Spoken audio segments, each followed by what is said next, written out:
Sí, claro.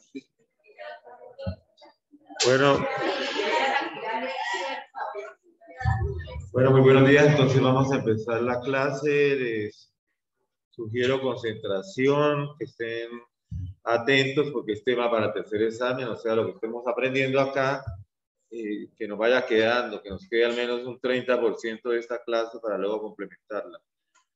Seguimos los tejidos conectivos especiales. Entonces tenemos ahora el tejido conectivo sanguíneo, ¿sí? El tejido sanguíneo consiste pues, de la sangre, pero digamos que hay dos partes en este capítulo, que es dónde se fabrica la sangre y dónde circula la sangre. Entonces, la sangre se fabrica por un proceso que se llama hematopoiesis. Hematopoiesis, donde las líneas figuradas, cuando hablo de las líneas figuradas, hablo de los eritrocitos, leucocitos y plaquetas. Tienen forma, tienen figura. Se van a desarrollar en la médula ósea. Y estas células tienen una serie de pasos, van cambiando y cambiando de nombre hasta producir los glóbulos rojos, los glóbulos blancos y las plaquetas, que salen a otro espacio de la sangre que se llama sangre periférica.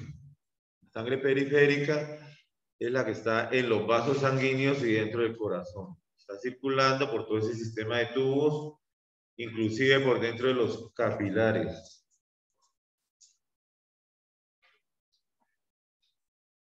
La sangre empieza a producir desde la vida fetal y hay tres fases. La más primitiva de todas es la fase mesoblástica. Mesoblástica.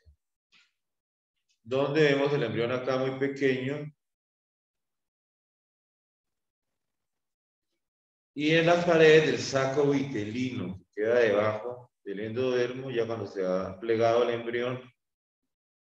Ese saco vitelino es un espacio que en realidad el nombre que tiene es la vesícula umbilical.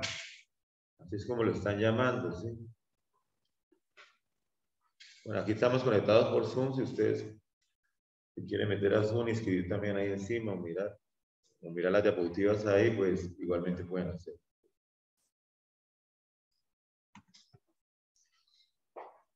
El tejido mesenquimal, ya lo dijimos, es el que origina la sangre. Generalmente una de estas células mesenquimales se convierte en una célula, ¿sí?, que se llama hematocitoblasto, y ese hematocitoblasto pasa a ser la célula madre de todas las células. O sea que toda la sangre procede de una sola línea, de un solo linaje.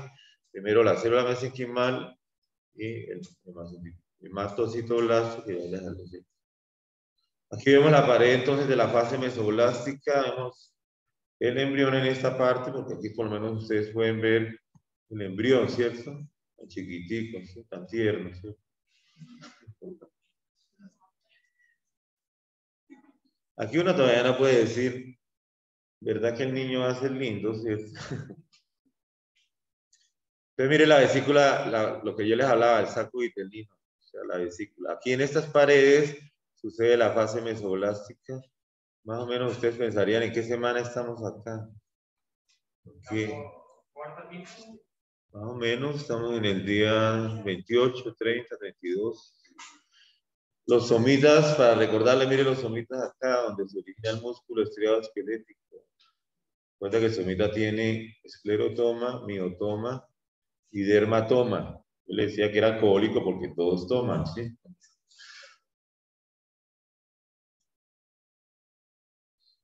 Dicen que uno debe hacerles preguntas a ustedes para que ustedes pues, también no solamente estén recibiendo información, sino de pronto estén pensando y creando, porque puede ser una cosa.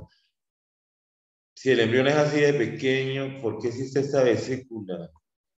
Esta vesícula perdura, se llama la vesícula umbilical.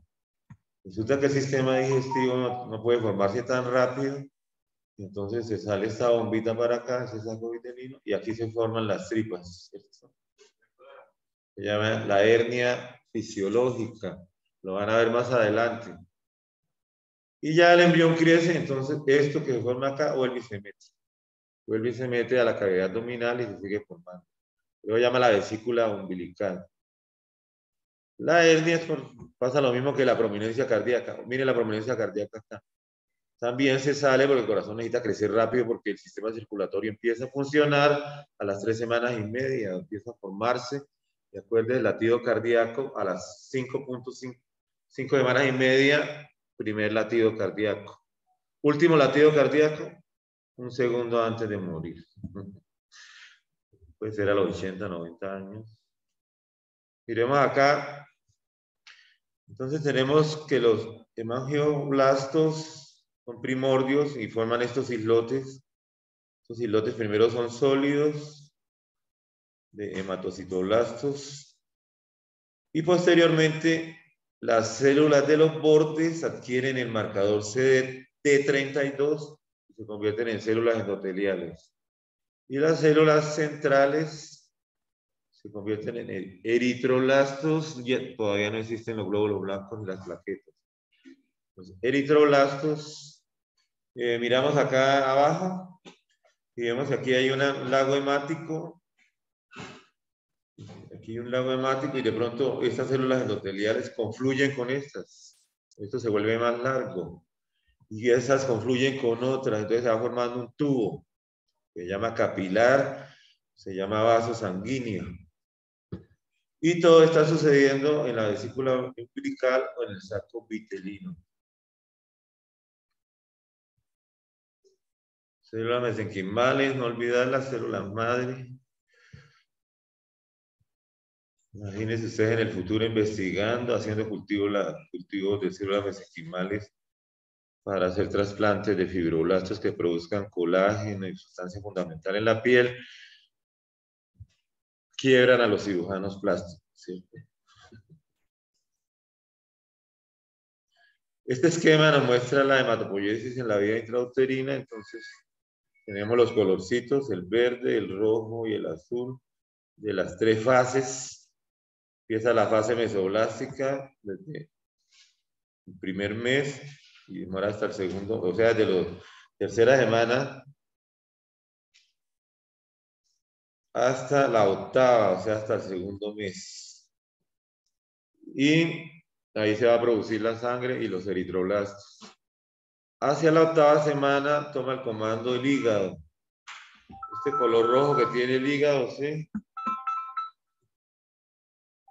Este color rojo que tiene el hígado quiere decir que está produciendo más sangre, ¿cierto?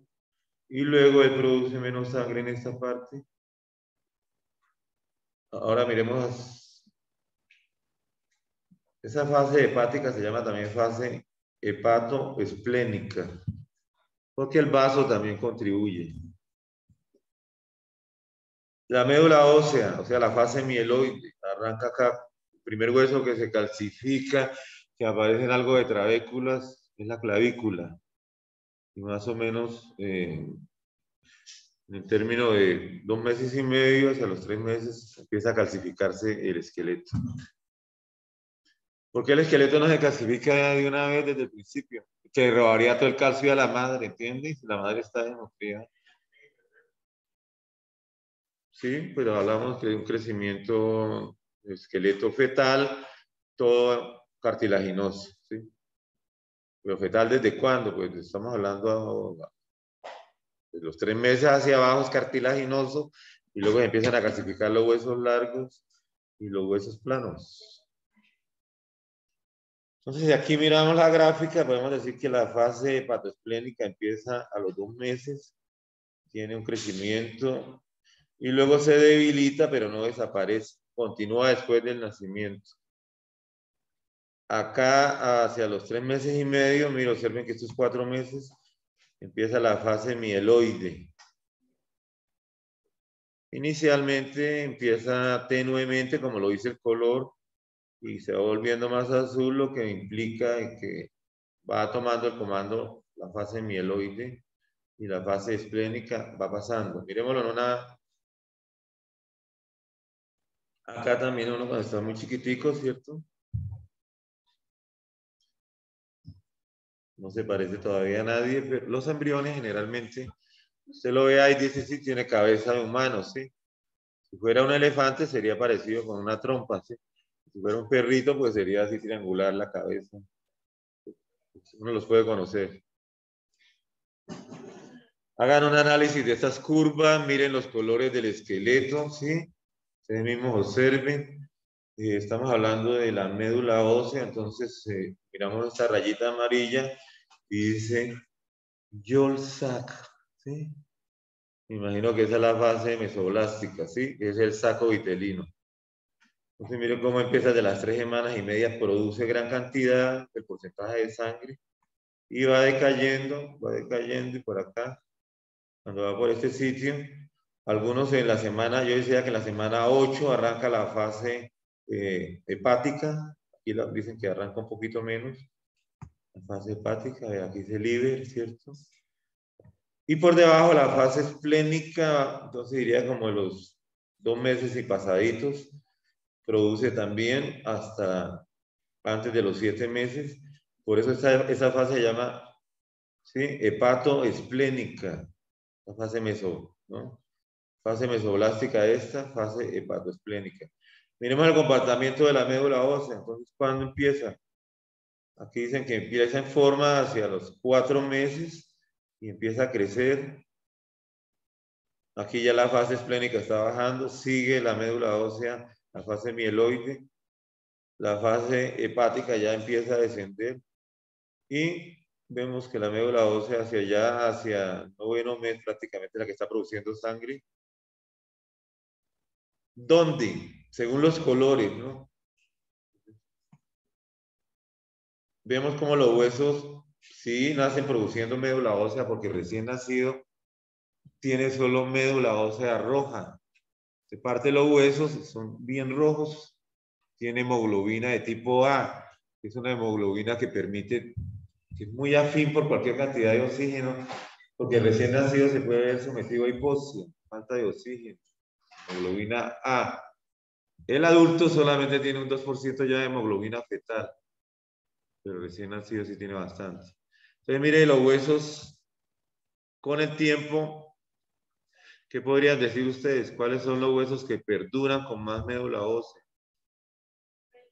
Las vértebras, sería bueno para sacar médula ósea, el esternón, los ribetes, perdón, las costillas. Las costillas también, pero no es un sitio. Los nodos linfáticos. Ahora, ¿qué pasó con el fémur y la tibia? ¿Duele mucho? Es incoherente con mis redes neuronales. ¿Qué pasa con esos huesos? Mire la producción, ¿qué le sucede? Ellos van arriba, nos dice bone marrón. Decrece, ¿cierto? ¿Y decrece hasta dónde? Hasta 0. O sea que estos huesos no tienen médula ósea por dentro. Pues si tienen algo de médula ósea, pero no es importante. Por lo menos a veces ustedes parte el fémur y en vez de ponerle un yeso y todo eso, le meten una varilla por la médula del fémur y pegan y listo. Y usted puede salir caminando los 3 días un poco cojo. Se llama clavo de Kunche, entonces no necesariamente. La mayoría de médula ósea están al hueso plano. ¿Cómo me dices? La mayoría de médula ósea roja están en los huesos planos. Sí, estamos hablando, es que esta figura nos está mostrando, ¿cierto? Que está en las vértebras y en la pelvis. El lugar preferido es la pelvis.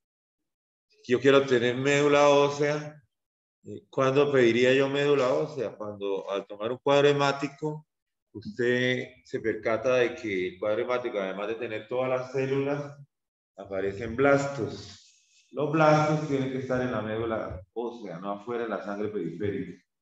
Y si aparece un 10% de neuroblastos, terrible, pero si aparece un 2%, no tanto. Quiere decir que se están saliendo células inmaduras que se volvieron cancerosas, canceríferas o neoplásicas, se salieron y están empezando a circular en la sangre y multiplicándose. Pues la leucemia es un cáncer líquido, es un tumor líquido, que no lo puede palpar, pero está circulando por los vasos sanguíneos, se está dividiendo. Entonces, de la pelvis y de la cresta ilíaca se toma esa médula ósea cuando usted ve el cuadro hemático así. Él dice, hay que hacer esto, hay que tomar una médula ósea.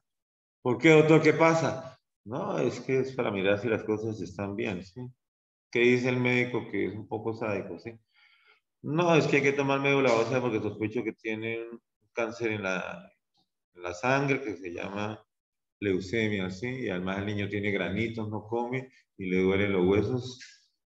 Entonces pone a llorar al papá, ¿sí?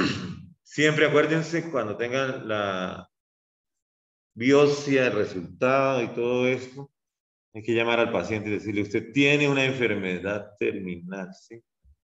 Todos los planes que usted tenía para el futuro se han dañado, ¿sí? Si es ateo, vuélvase creyente. Cosas así, ¿sí? Piense a quién le va a bajar la herencia, ¿sí? Porque eso que usted tanto ahorró lo pueden despilfarrar sus hijos en 2 o 3 años, ¿sí? Entonces la médula ósea, y quería hablarles de eso, porque es que la leucemia son bastante comunes. Ahorita ampliamos un poco. Entonces ustedes sacarían de esa parte.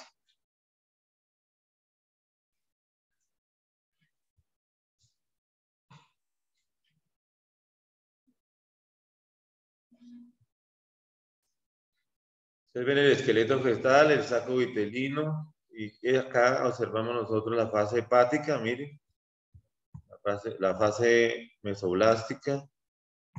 ¿Qué quiero recalcar de la fase hepática? Cuando empieza la fase hepática empiezan a aparecer los primeros glóbulos blancos.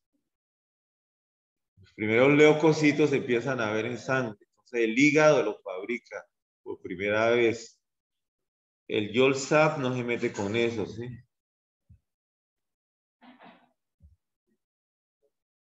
Se derivan de 2 líneas celulares, que es la línea S, porque se descubrió en el vaso. Spleen, se dice vaso en inglés, creo. Spleen. Entonces habla de esplénico, ¿cierto? Vaso. O sea, esa semana empieza a producirse en los leucocitos y los megacariocitos, o sea, las plaquetas se van a formar de una célula gigante que se fragmenta que se llama megacariocito. Todo el esqueleto. ¿Los qué? ¿En qué fase se comienza a formar los trombocitos? En la misma, digamos, en la fase hepática. Si el paciente con el tiempo tiene un problema en los huesos, no se produce médula ósea, no se produce ninguna línea celular, se llama anemia plástica, está condenado a morir porque no, la fábrica no está produciendo los elementos sanguíneos. Entonces hay que hacer un trasplante de médula ósea, por lo menos, ¿sí? O sea que si por lo menos la médula ósea roja es reemplazada por médula ósea no funcional que llama amarilla, y si de pronto terminas sin médula ósea en ninguna parte, el hígado empieza a producir glóbulos rojos de nuevo. Tiene esa capacidad de volver a la fase hepática, digamos, y el vaso, pero no es suficiente. Definitivamente las demandas no es suficiente. Y los pacientes con anemia aplástica quiere decir que no producen ninguna línea celular, ni blanco, ni rojo, ni plaquetas. El paciente sangre, el paciente se ve mal, se le aplican a veces, por lo menos para estimular la médula ósea, se aplica eritropoyetina. La venden en inyecciones para mejorar la anemia, eritropoyetina. Usada para doparse por Astron, que ganó 7 premios, 7 Tours de Francia. Usaba eritropoyetina. La eritropoyetina usted la aplica y a las 5 horas, 4 horas ha aumentado el 20 o el 30% de la masa de glóbulos rojos. Esto lo hace porque tiene una influencia sobre la interleucina 3 que estimula la médula ósea en todos los campos, sobre todo en los eritrocitos. O sea, ¿qué es el dopaje ahí? Sencillamente que aumento la masa de glóbulos rojos y puedo captar más oxígeno y tengo más rendimiento. Ese es el dopaje con la eritropoyetina. Y por eso le quitaron los 7 Tour de Francia, ¿cierto?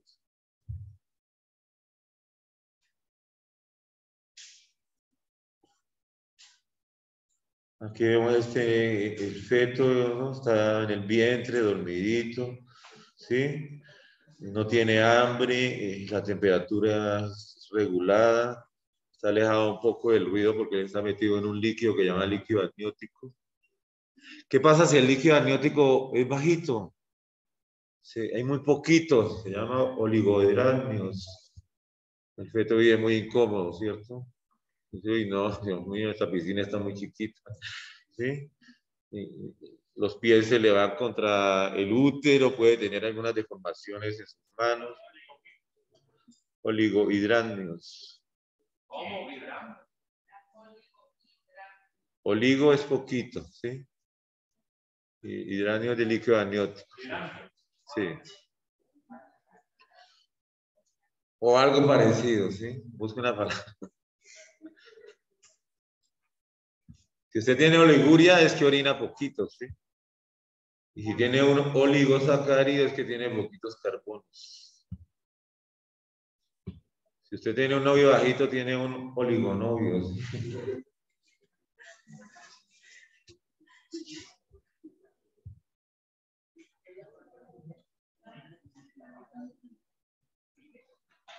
Si su novia es muy pequeña, no tiene cuerpo, tiene corpúsculo.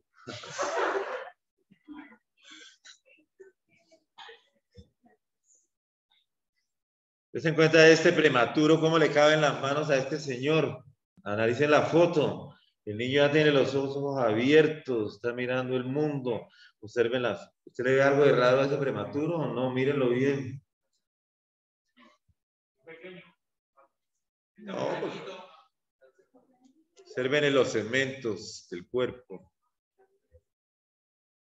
Bueno, primero quiero decirle que ese no es un prematuro, ese es un muñeco hecho por los campesinos de Ráquira, ¿sí? Nos engaña a todos. Es un muñequito. ¿Cómo le acuerdas que un prematuro tenga esa carita ya como de tan despierta? No, quiero solamente para enfatizar esto, el tamaño de la cabeza. Miren el feto, ¿cierto? Mire, es que no, cuando el feto es un cabezón, el prematuro también puede ocupar hasta la tercera parte de la longitud total. La cabeza es muy grande, mire la cabecita esta. Bueno, eso se llama un muñeco.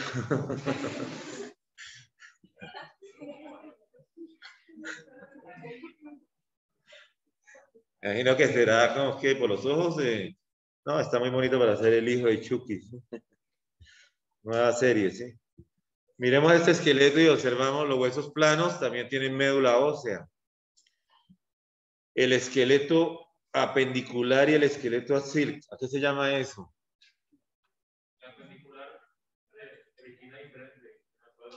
El apendicular son los brazos y las piernas y el axial es la parte central del eje, sería entonces las vértebras, las costillas, el esternón y entra la pelvis del esqueleto axial. Se encuentra que la médula ósea se encuentra en el esqueleto axial, miren, toda la pelvis, estas ilíacas, toda la pelvis. Yo leí que la pelvis forma parte de la película, de la cintura, la clavícula y de la pendicular, bueno, puede ser, entonces, pues, sí, digamos que el esqueleto axial entonces sería esta parte central y el esqueleto apendicular el que cuelga, el que forma apéndices como los brazos, las piernas, posiblemente la pelvis esté como entre los dos, ¿no? Pero para mí serían más los brazos y las piernas y la pelvis entraría en el esqueleto axial con la columna y ¿no? Con las costillas. Dese cuenta de estos huesos proximales. El húmero produce médula ósea, pero la médula ósea se va retrayendo y al final se produce solamente en la cabeza del húmero. El fémur lo mismo, se va retrayendo, más médula ósea no funcional, y solamente en la cabeza del fémur podemos tener médula ósea.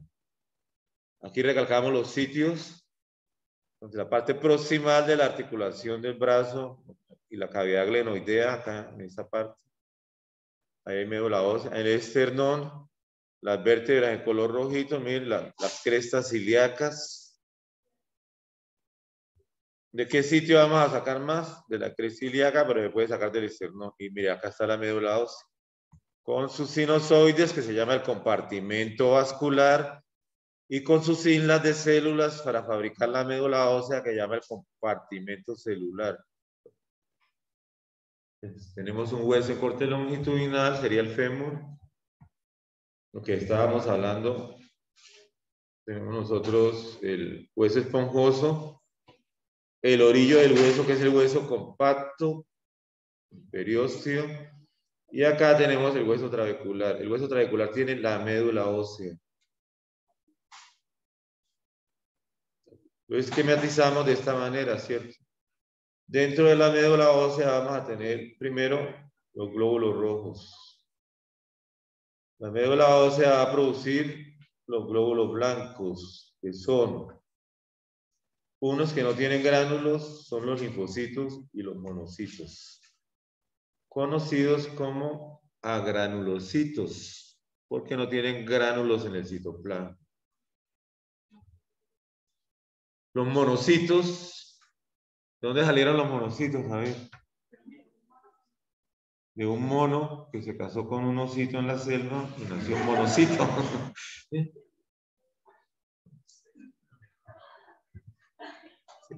Sí, el monocito, entonces se pusieron a pelear por el nombre y le dijo, como usted es mono y yo soy osito, entonces pongámosle monocito y el niño queda con el nombre de los dos. El eosinófilo, cuyos gránulos son eosinófilos, o sea, rojos, por eso se le dio ese nombre. Entonces, ¿quién me puede decir? El basófilo, ¿por qué se le dio el nombre del basófilo? Porque los gránulos son basófilos, ¿sí? Más que todo, ¿sí? Sencillo, ¿sí? Y el eosinófilo se llama eosinófilo porque los gránulos son eosinófilos.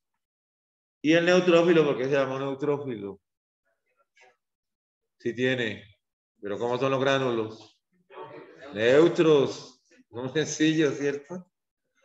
Si los tiene neutros, el neutrófilo casi no se ven porque no son...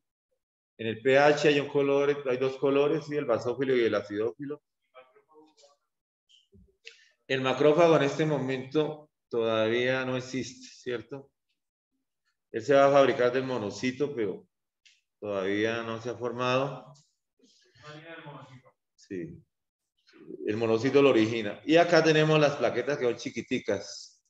Cuando las vemos en los extendidos, pero no son, por ser pequeñitas no dejan de ser complejas. Las plaquetas tienen toda una estructura de microtúbulos, tienen el hialómero, el centrómero, gránulos de todo tipo, intervienen en la coagulación. Eso se lo dejo para que lo lean. Una pregunta de esto. Entonces, todos los huesos inicialmente hay una médula roja que es la que produce. Recién nacido. Sí, y luego en la mayoría de huesos esa médula ósea roja se cambia por amarilla, que la amarilla no tiene una función. No, es tejido adiposo. Pero si a veces en las anemias aplásicas esa amarilla tiene la capacidad de convertirse a veces en roja, ¿sí? Si se necesitan las demandas. Y si la persona no es de mucha edad, porque generalmente la gente muere mucho por daños en la médula ósea, ¿no? Y eso se llama, siempre que hay enfermedades graves, se llaman discrasias sanguíneas. Discrasias sanguíneas, tenemos nosotros las leucemias, las anemias aplásicas, todo tipo de anemias, anemias hemolíticas, que pueden llevar a la muerte a los pacientes. Discrasias sanguíneas. Un estudiante, yo le pregunté en un examen y ahí viene que contestó. que eso eran desgracias sanguíneas, ¿sí? Y él dice, pues sí, se parecen a las discrasias, pero no son desgracias, son discrasias. Tomamos el paciente del cual sospechamos y le vamos a hacer una punción de médula ósea para hacer el diagnóstico. ¿Quién? El hematólogo. Es un experto en mirar al microscopio. La persona más indicada. Nosotros en médula ósea no vamos a ver prácticamente nada. Hay que hacer también coloraciones especiales para averiguar qué tipo de leucemia es. La leucemia son como 10 diferentes clases de enfermedades y unas son más graves que otras. Estudiando marcadores, podemos saber, cuando uno quiere saber una enfermedad que tan grave es y el paciente va a durar 6 años, 10 años, 6 meses, ¿cómo se llama eso? ¿El qué? El pronóstico, ¿cierto? ¿Y el diagnóstico qué es? Es decirle, tiene tal cosa, es hacer el diagnóstico, ¿sí? Nosotros médicos somos detectives del cuerpo humano y de las personas, ¿cierto? Porque uno todo es chismoso, ¿cierto? Doctor, es que me dio un vómito. ¿A qué hora le empezó? ¿Cómo era? ¿Tenía pintas de sangre? Parece un detective uno, sí, el paciente, sí. Hace el diagnóstico. Hay un pronóstico, como un pronóstico raro que de la ética profesional y se llama pronóstico reservado. ¿Qué les dice a ustedes esa palabra? Es que no sabe, claro que sí. Pero quiere decir que está muy mal el paciente y que no, yo no quiero decir que se puede morir o cualquier cosa para no especular. ¿Qué pasó? ¿Qué le dijo el médico? No, que pronóstico reservado. Grave. Las leucemias pues obligan a estos niños a tomar medicamentos y el cáncer infantil la mayoría son leucemias. Tumores cerebrales están en un segundo plano, pero los niños generalmente sufren poco cáncer. Este chico sufrió ya que en paz descanse, ¿sí? Lo tuvimos en el hospital. Yo cuando lo vi dije, me dio cáncer a Maluma, ¿sí?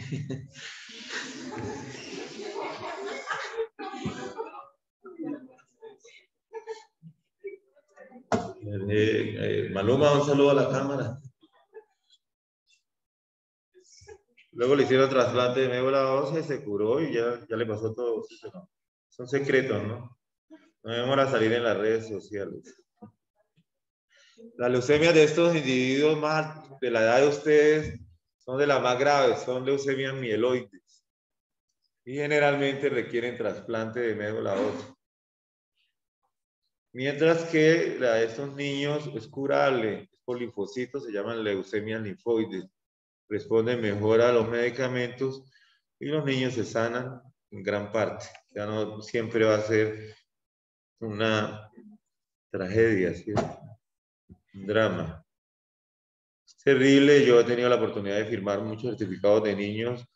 La muerte de un niño así de esa edad es muy difícil para los padres, ¿no? Estos jóvenes también a veces se les hace el trasplante y mueren. Un trasplante de médula ósea tiene un éxito del 50%, o sea, porque te lo hagan no te van a decir que vas a quedar sano. Miramos la pelvis acá para sacar la médula ósea.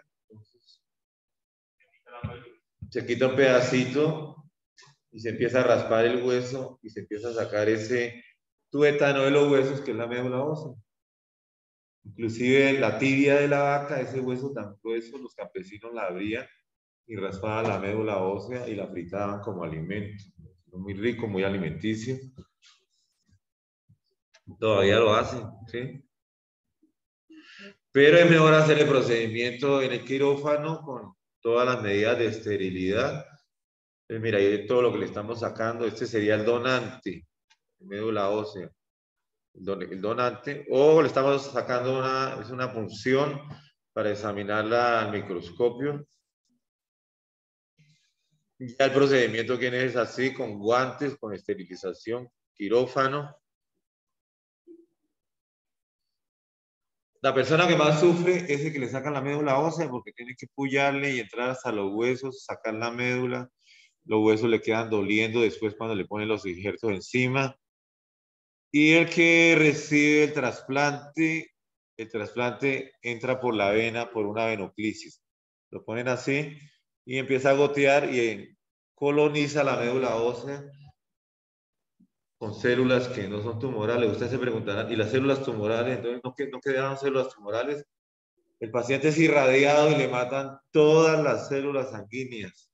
Lo irradian, lo meten en una burbuja para que no se vaya a infectar y le aplican la médula ósea, se espera. Y hay gente que se ha curado y vive feliz. ¿Cuánto vale? Colombia vale 150 millones de pesos. Lo subsidia el Estado o las EPS a veces. Estados Unidos vale lo mismo, $150.000. ¿Sí?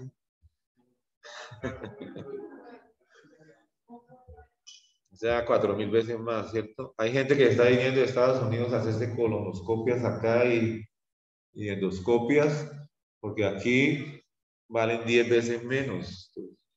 Ya muy cara la medicina, ¿cierto? ¿Sí?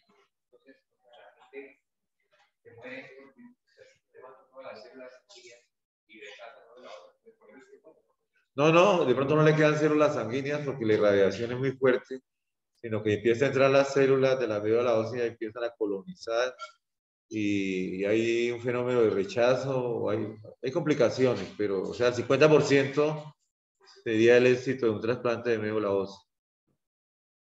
A veces dicen en los noticieros, mire que el periodista este que le dio una leucemia, yo no sé qué, que se va a ser sometido a un trasplante de médula espinal, ¿no? De médula espinal, entonces uno llega y llama caracol. No es médula espinal, es médula ósea. No confundirlo. Aquí estamos viendo la médula ósea, entonces vemos adipocitos que van a formar la amarilla, eritroblastos que tienen núcleo, ya células que están formando, pero esto no se llama eosinófilo ya terminal para salir a sangre. Los mielocitos van a fabricar glóbulos blancos, la línea mieloide. Vemos los eritrocitos ya, algunos sin núcleo que van a salir, pero hay una célula que no pertenece a la médula ósea, que es el osteoclasto. Acá, ¿por qué? Porque el osteoclasto está ahí compartiendo con las células de la médula ósea, pero lo que él va a hacer es absorción ósea, o sea, comer hueso. Mira cuántos núcleos tiene. Es un corte, pero detrás de esos núcleos hay otros núcleos y otros núcleos. Hasta 50 núcleos. Célula gigante con muchas enzimas proteolíticas para devorar el hueso.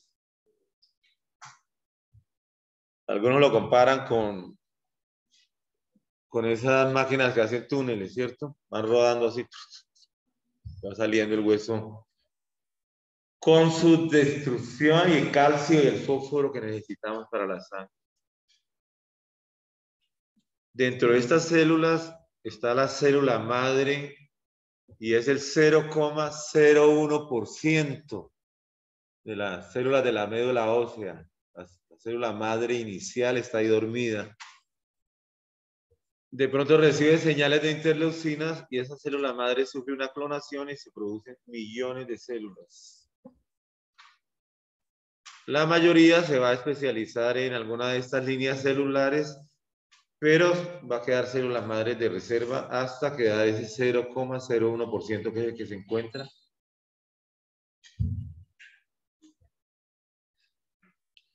Aquí podemos ver el aspirado de médula ósea, observen la gran cantidad de células que los hematólogos conocen.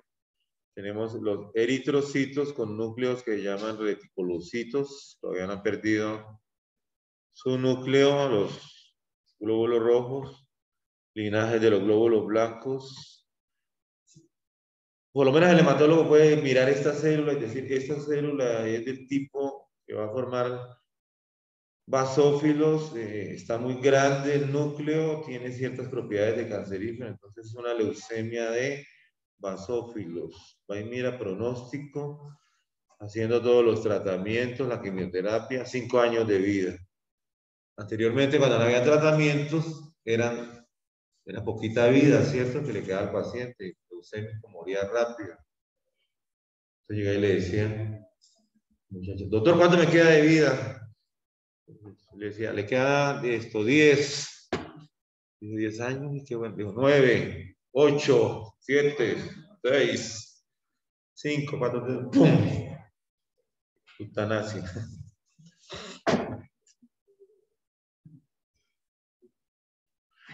No duden que a veces cuando tomen usted un cuadro hemático esté relleno de glóbulos blancos. Eso es leucemia, ¿sí?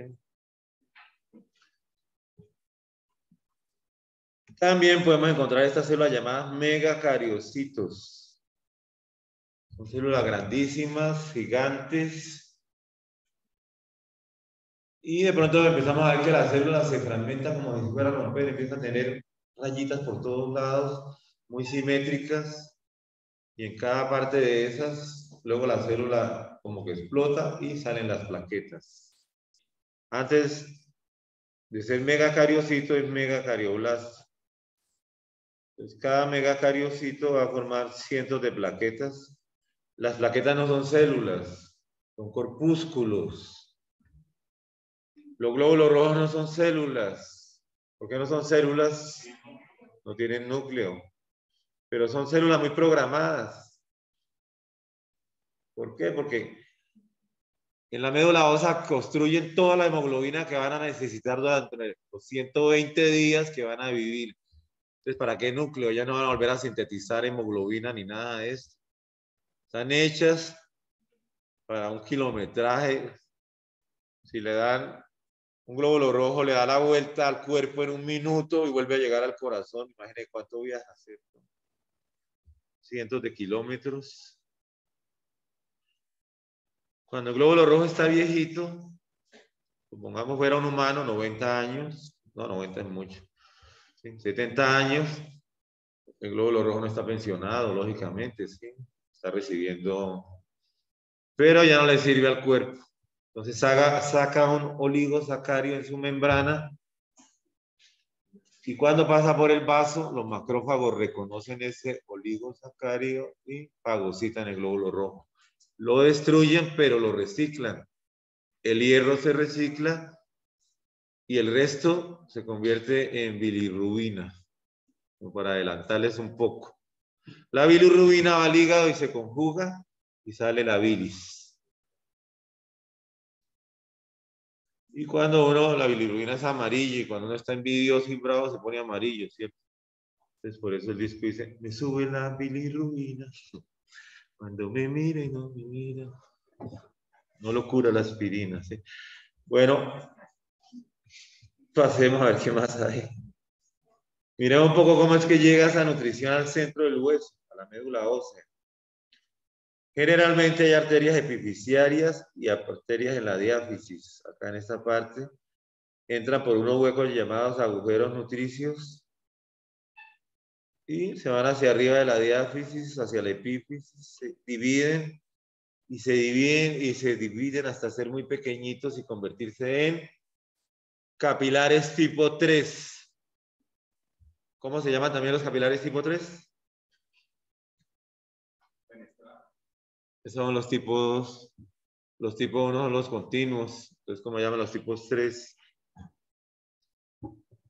Sí, dígame. No, dígame. Sí, no, soy de. Sí, no, soy de. Observamos acá, vea, la arteria y la vena central del hueso. La vena está recibiendo los sinusoides, la arteria se está distribuyendo hasta ahora. Tenemos hueso esponjoso, observen todo el hueso esponjoso, las trabéculas que están en este lado. Y aquí observamos cómo llegan hasta este nivel microscópico, los sinusoides. Las líneas celulares que se forman, cuando ya se forma el glóbulo rojo, penetra los sinusoides y entra sangre periférica. O sea, pasa de la médula ósea a los vasos sanguíneos, a sangre periférica. ¿Por qué sinusoides? Porque los sinusoides son grandes, tienen hendiduras entre sus células endoteliales, no tienen membrana basal, tienen poros, son células ideales para que los elementos formen, o sea, los glóbulos blancos ya formados y los glóbulos rojos y las plaquetas, entren y salgan, entren a sangre periférica y empiecen su recorrido y sus funciones en sangre periférica. Esto nos demuestra a nosotros que hay dos compartimentos de la médula ósea. El compartimento vascular, que son los sinusoides, acá los tenemos. Sinusoides. Y el compartimento celular, que tiene todos los linajes que van a producir glóbulos blancos, glóbulos rojos y plaquetas. Se llama compartimento hematopoyético, no más que celular, y compartimento vascular. Las células maduras atraviesan el sinusoide y entran, los sinusoides lógicamente entran a las venas, a las arterias, etc.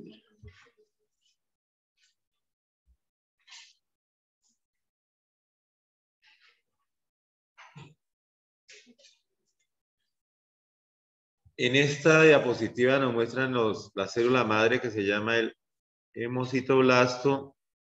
La teoría es unigenética, ya está comprobado, porque antes se pensaba que cada linaje tenía su propia célula, ¿no? De una sola célula madre pluripotencial. No es así tan sencillo como lo vemos acá, porque hay otras células, pero quería mostrarles acá solamente cómo se diferencian por lo menos los glóbulos rojos, cómo el mieloblasto me va a formar tres líneas que son los basófilos, los eosinófilos y los neutrófilos, el mieloblasto, cómo el linfoblasto va a formar los linfocitos que son muy aparte de todo, el monoblasto, el monocito, el linfocito y el monocito son agranulocitos, y las plaquetas, el megacardioblasto. Miremoslo de una manera más sencilla, porque es que esto se complica a veces. En términos generales podemos decir que la célula madre, stem cell, la que va a originar todo, se llama la célula madre pluripotencial. Nombre propio, pluripotencial. Que va a dar dos células que se van a llamar multipotenciales. Son esta amarilla que está acá, que se descubrió en el vaso, se llama las células S, y las células LI. Es la otra gran línea que es progenitora de los linfocitos. Los linfocitos en su gran parte son linfocitos T, quiere decir timo dependientes, y linfocitos B.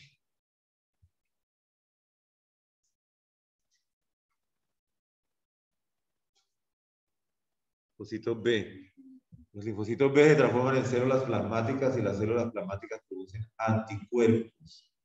Entonces, siempre el precursor de las células plasmáticas o los plasmocitos son esos linfocitos T. Los linfocitos T también tienen otra variedad que se llama natural killer, o sea, las células citotóxicas o células asesinas. Son tres, entonces, ahorita las vamos. Estas células de abajo se llaman células progenitoras. Las multipotenciales ya adquieren el nombre de progenitoras. Y las siguientes que aparecen son las precursoras. Entonces tenemos cuatro, ¿sí?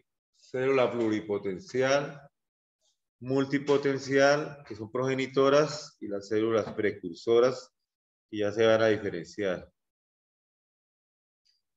Lo podemos ver acá, célula madre sanguínea común, se divide en una célula mieloide que va a originar casi toda la sangre y una célula linfoide que solo va a formar los linfocitos. Linfocitos B, inmunidad humoral, se llama así, la que hacen los linfocitos B. Humoral, ¿por qué? Porque ellos producen anticuerpos y se los botan a las células. Mientras que los linfocitos T sí se agarran con las células a pelear como cuerpo a cuerpo, por decir así. Los B son cobardes, ¿sí? O sea, como que si fueran con pistolas. Cuando llega una célula no se le enfrentan así nomás, sino que son los anticuerpos. Y los anticuerpos salen, le hacen rotos a las bacterias, entra líquido y la bacteria se explota. Esa es la función de los anticuerpos, ¿sí? Tratar de crear eso con el complemento y con unas cosas que ustedes van a ver en coagulación. Entonces la línea LI que yo les nombraba va a formar solo linfocitos. Los linfocitos son células muy estudiadas y se puede decir que esto produce un doctorado en inmunología. En la Universidad de Sao Paulo, Brasil, hace poco un estudiante de microbiología me mandó su título de doctor en inmunología. Está muy bien, ¿sí? Un grupo de investigación. Miremos la otra, las células mieloides, que son de las células S. Se me va a producir los eritrocitos. Dice glóbulos rojos, pero es que ni siquiera son glóbulos porque no son bolas o esferas. Son discos aplanados bicóncavos. Dejamos el nombre de glóbulos rojos. Me va a producir el mieloblasto que termina convertido en eosinófilos, basófilos y neutrófilos. Esta clase ya la tengo grabada yo en YouTube, casi lo mismo, pero voy a subir esta también. Recuerden que yo siempre les he dicho que si quieren localizar una clase ahí es Profe César, Histología y el tema. Y les sale el cuadrito de la clase, ¿no? Respectiva. Se puede subir a Moodle copiando el URL, pero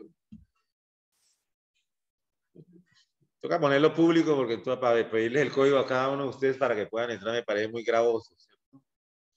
Público y la educación es gratuita y pública, el que lo quiere ver, lo ve, ¿sí? En cualquier parte del mundo.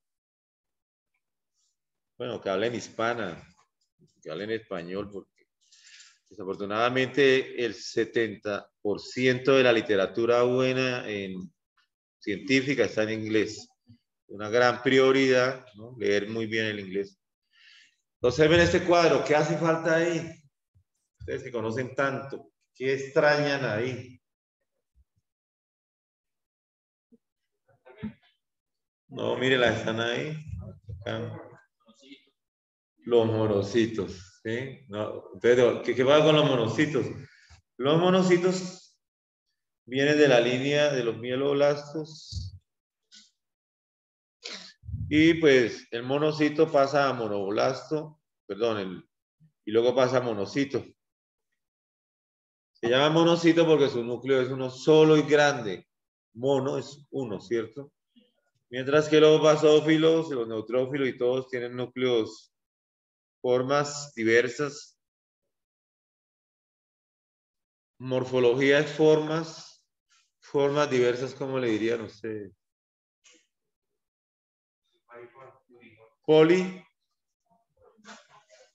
Poliformes, polimorfos. Entonces, estos tres son polimorfos nucleados. Los neutrófilos, los eosinófilos y los basófilos. Vamos al cuadrito complicado y verdadero, ¿cierto? Empecemos por acá, mira. Esto sería la célula ¿qué?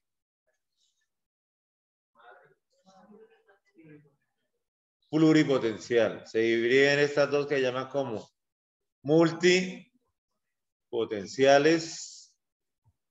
Entonces tenemos la línea S y la línea LI. Va a formar los linfocitos. Los linfocitos de una vez los dejamos estudiados. Linfoblastos y linfocitos. T, B y natural killer. Ya lo vimos en la otra, ¿cierto? Esta se vuelve más complicada. Entonces, la célula S me va a producir, mire, SFU y raya E. Leído en inglés al revés quiere decir eritrocito, unidad formadora de colonias. Aparece la célula precursora. Y se empieza a tener estos pasos hasta llegar a el eritrocito que va a salir por los sinusoides. Hay varias clasificaciones, esta me pareció fácil por lo siguiente. Las CFUE, ya dije que era, se transforman en proeritroblastos. O sea, aquí ya no hay vuelta atrás. Se va a especializar.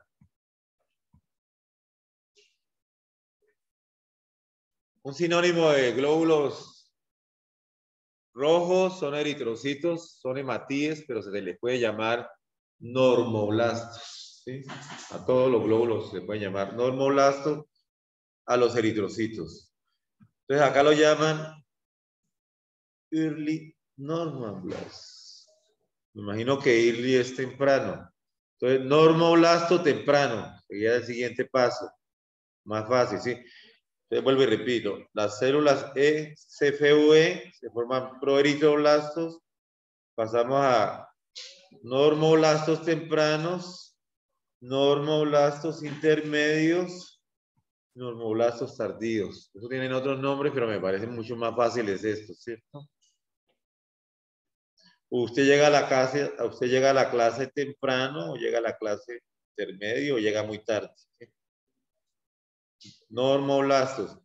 Luego de los normoblastos tenemos el reticulocito, que ya ha perdido el núcleo, pero presenta como organelas y presenta manchitas que lo hacen ver como que si tuviera un reticulado en su citoplasma, por eso se llama reticulocito. Y el reticulocito sale a la sangre periférica, atraviesa los sinusoides. Cuando hay demanda de sangre, ustedes cuando van allá y dan sangre, ¿qué ponen allá? Si yo le hago un cuadro hemático a las 24 horas, hay muchos reticulocitos en sangre periférica. Eso quiere decir que pasaron rápido porque hubo una pérdida de sangre. ¿Qué tan aconsejable dar sangre o no? Algunos dicen que no, porque la médula ósea tiene un tiempo de vida determinada y si usted da sangre se gasta, entonces va a morir más temprano, ¿sí? Otros dicen que no, que eso es salvar vidas, que es ser solidario con la gente, que etcétera. Lo dejo para que lo piensen. Yo por lo menos nunca doné sangre en mi vida. Pero no por eso, sino porque yo miro la sangre así y me da como desmayo, ¿sí? Tira, si uno fuera así nunca hubiera estudiado medicina. La gente que estudia medicina le están sacando sangre y se sienten que como que se están desvaneciendo. ¿Cómo era cuando llegue un paciente de urgencias que llegan con terribles traumas, ¿sí?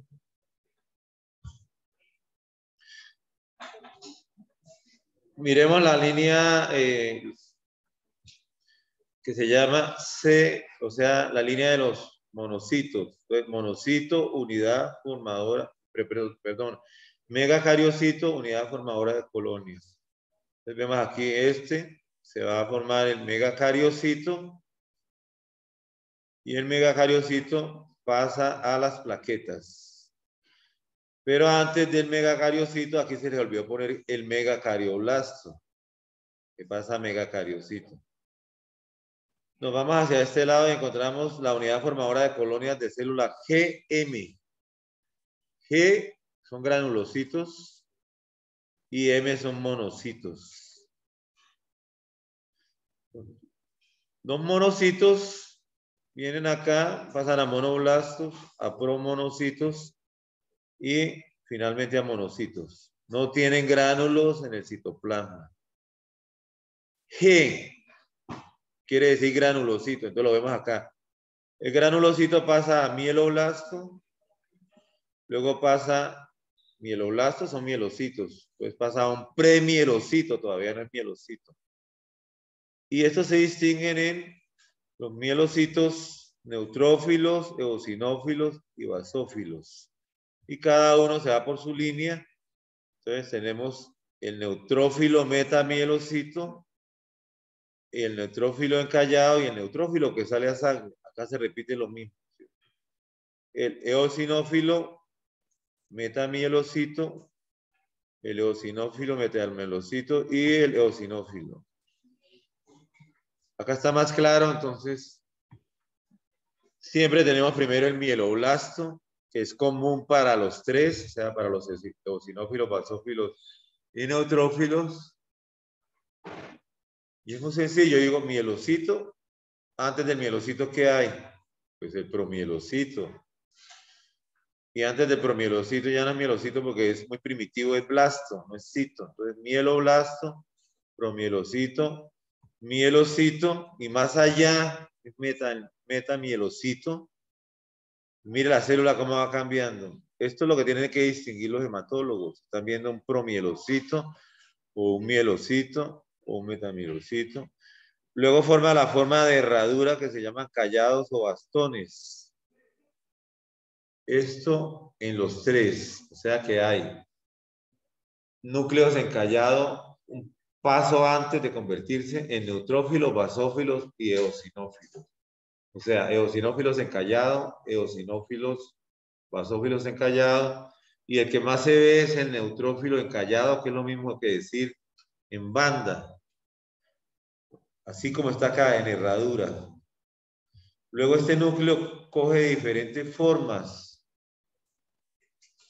Vemos nosotros como en el eosinófilo, ese núcleo es como un audífono, ¿cierto? Acá está la oreja izquierda, la oreja derecha y aquí está el cablecito por encima. Como son granulocitos, los gránulos ya son eosinófilos. Vamos acá, basófilo, los gránulos son basófilos. Y el núcleo de este se hace en varios segmentos. Estos tres se llaman segmentados, porque su núcleo se divide en segmentos. Mientras que el monocito, su núcleo es solo, por eso se llama monocito. El más segmentado de todos es el neutrófilo. Tiene más segmentos, mira, aquí tiene 1, 2, 3, puede tener 4. Y el neutrófilo a veces aquí en estos hilos de cromatina que unen el núcleo, presenta un palito de tambor, una prolongación pequeña. Ese es el cromosoma X. Y dice que ese neutrófilo es de una mujer. Entonces usted encuentra sangre en la escena del crimen, solo sangre, entonces usted llega y coge, mira los neutrófilos y si les ve el palito de tambor, dice, era una mujer. O es, tal vez se cortó, yo no sé, la mataron.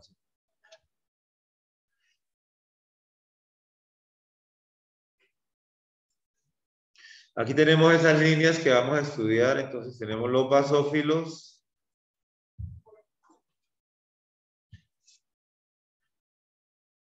Los gránulos son muy grandes. Parece que estos cuando se salen al tejido conectivo se vuelven mastocitos. Y esos gránulos tienen heparina e histamina. Miren el eosinófilo que sale a sangre, sus gránulos naranja o rojizos. Y siempre 2 núcleos. Acá, ¿cuál sería este? El neutrófilo. Esto sería un neutrófilo en banda, o sea, en forma de herradura, que es inmaduro. Y cuando empiezan a aparecer estos en sangre es que hay una infección. Se llama desviación a la izquierda. ¿Por qué desviación a la izquierda? Usted está leyéndole el cuadro hemático a un médico allá cuando esté en medicina interna. Y usted dice, este paciente tiene cuadro hemático con desviación a la izquierda. ¿Dónde es la izquierda? ¿Acá o acá? Para mí es acá, ¿cierto? Entonces quiere decir que las células plásticas, las primeras, la célula madre, el último en la banda y los neutrófilos. Entonces, si aparecen bandas, quiere decir que están apareciendo células que están a la izquierda. Y en este caso es la banda porque hay una infección, se multiplican, entonces tiene una infección, aparecen muchas bandas de neutrófilos y al estar a la izquierda se hizo con desviación a la izquierda. Es una manera de... Aquí vemos cuando hay leucemia, mire la cantidad de glóbulos blancos. Esta sería una leucemia monocítica porque las células son semejantes. Y aquí es lo normal, se ven mucho más eritrocitos que lo otro, ¿cierto? Entonces, hasta acá vamos a dejar, esto es médula ósea. Posteriormente vamos a ver la clase de tejido linfoide, que es una clase complicada porque toca ver el timo, el vaso, los ganglios linfáticos, las amígdalas. Creo que esa es la última clase para el tercer examen de histología. Bueno, entonces muchas gracias por la audiencia y nos vemos en una próxima oportunidad.